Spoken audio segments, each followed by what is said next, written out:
cognitive dissonance theory was given by Leon Festinger in the year 1957. Now, in the same year, if you are preparing for the UGC NET examination, remember that this book called Power Elite, which is very famous in our field, was written or published by C. Wright Mills. Now, before going into the cognitive dissonance theory, let me talk about cognitive consistency in relation to your media content. Now, when I'm telling you talking about the cognitive aspect, it is basically cognitive aspects are those mental processes which happen um, consciously or subconsciously in your mind. And when I talk about this theory, remember that you are a content consumer, and this theory basically tells you how people are consuming content.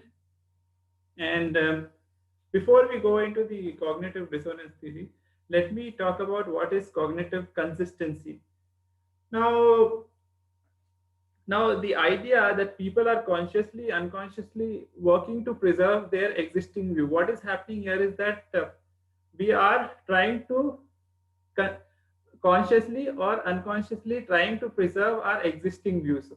Your views on any aspect can be challenged by the media, because in the media you have different kind of content, and what happens is that you are exposed to this different kind of content which is not what you can say closer to your thoughts or your opinions or your viewpoints. So there will be a friction, and you may outright reject that kind of content which is not closer to your views. So if you can understand, take the political scenario right now where people are divided on political lines, where they don't believe if some other party whom they are not close to is saying something. So there is kind of friction in your mind when you see content which is not closer to your thoughts. Cognitive consistency basically is that idea where people are consciously or unconsciously filtering whatever they are watching, reading, or seeing on television or any media. Basically, that is what's called cognitive consistency, where your mind is trying to see that you are there is some kind of balance in your mind, so that whatever you are watching or observing in the media or even in your life is not against your existing views. So it happens even if you are a social media user or the internet user, you might be exposed to content which you have a different viewpoint, or which you, in simple terms, which you don't like.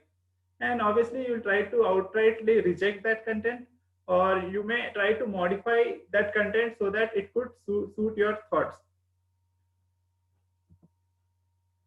Now, the best example can be the current vaccination program.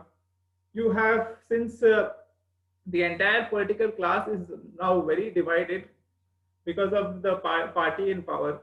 So the government is, or any any television channel may praise the current vaccination program, where they may say that, okay, in India we have vaccinated so many crores of people, crores of people, which has not happened in the entire world. But in the sense, what is happening is that in India, only 12% of the population has been vaccinated by now.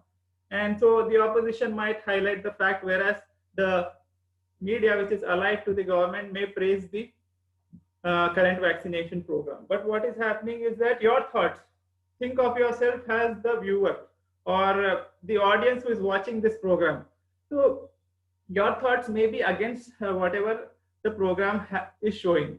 So unknowingly or consciously or unconsciously, you are trying to see to it that you reject this kind of programming, because there is some kind of disagreement in your mind, disagreement or discord against the program or whatever the program is showing, or the contents of the program, because you have your own view and you know that that something is going wrong, and this program is just praising the current vaccination program. And on the ground, the reality is that only 12 crore people have been vaccinated. So you are modifying the content of the program, or outrightly rejecting it, because some kind of disagreement or discord is there in your mind regarding that content. So you are making your this some kind of when you have some kind of content which is challenging your views, you are outrightly trying to reject it. And this is what cognitive consistency talks about, where you are trying to maintain a certain kind of balance in your mind when you are exposed to content which is different from your viewpoint. Now, cognitive dissonance basically is a thought conflict theory. So that's why I'm telling you, when I'm talking to you, think of yourself as a normal audience or a viewer who is watching or consuming any type of content, whether it's printed media or if it's in electronic form or if it's in the digital form. So think of yourself as the audience, and people basically accept only those content which are consistent with their thought or which are close to their thought. This is the cognitive dissonance theory. This is not something which I am telling you, but this is the theory where people accept only those things which are consistent with their own thoughts and which are close to their own thoughts. And if there is something which is not relating or not close to their thoughts, it creates some kind of psychological discomfort in your mind, or there is some kind of disagreement which has to be relieved, because uh, obviously as human beings we want our mind to be in a state of balance or in a state of equilibrium. And that's where you, whether knowingly or unknowingly, see to it that whatever content is coming to you may be basically changed or rejected, so that there's kind of equilibrium in your mind or some kind of stability in your mind. Every day we are exposed to different content, and what happens is that sometimes the viewpoints expressed in the content is not close to your viewpoint, and that is where your mind wants to relieve itself, because there's some kind of discord or dissonance in your mind.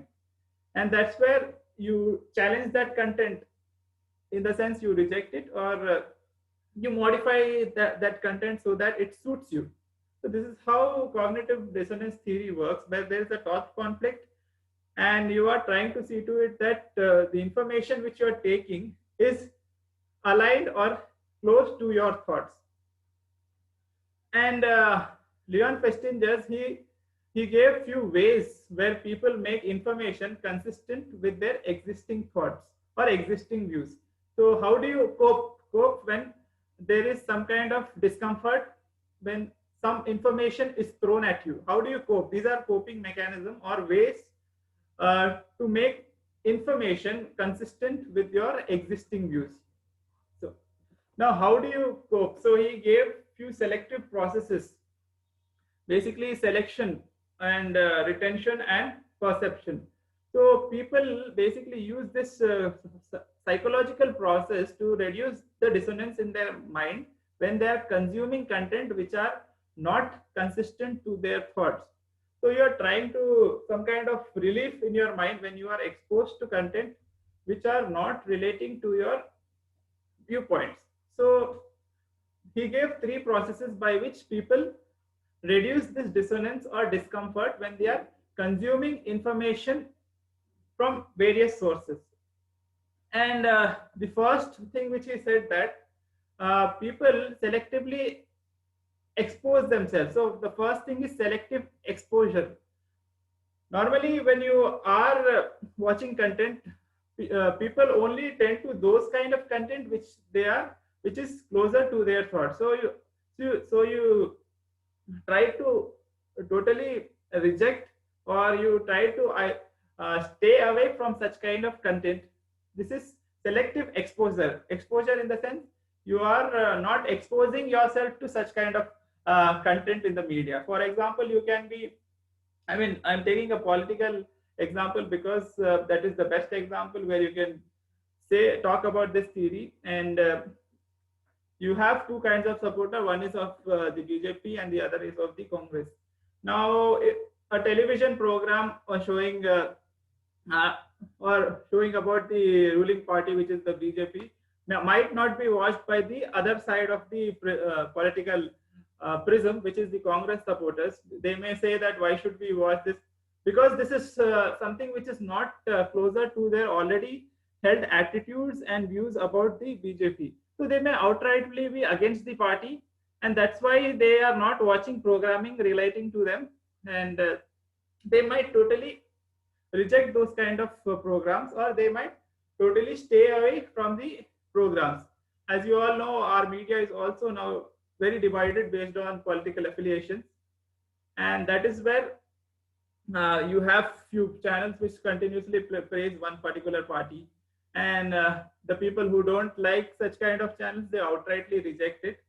But you should remember that these are these ways where people try to cope with information which is not relating to their views. So they might selectively expose themselves to such kind of information which is very close to their attitudes and interests. And they might avoid all the information which creates a kind of discomfort in their mind. So the first way is selectively exposing yourself to the content which you simply like. And the other thing is selective retention. Now, what is retention? Is basically you are remembering those content which which is best for you, and which gives a positive experience to you. For example, uh, if someone says name all the classes in which you have got A grades, and name all the classes in which you got C grades. So basically, you would obviously remember positive and the best thing which has happened to you, and something which is very close to your already existing attitudes and interests. And you may say that, oh, so many classes I have got A grade. Or if it's the Indian system, if you have six subjects, name the subjects in which you have scored excellent marks. So you might remember such kind of thing. You might retain information which is very close to you, which has a positive impact, and basically it is, you think that it is best for you. So selectively retaining information which is close to your attitudes and interest is selective retention. Apart from that, people also alter the meaning of the messages to suit their own views. So people also alter the meaning of the message so that it becomes consistent with their already existing attitudes and beliefs. For example, let's take another example, political only, where a TV report is praising a leader during an election.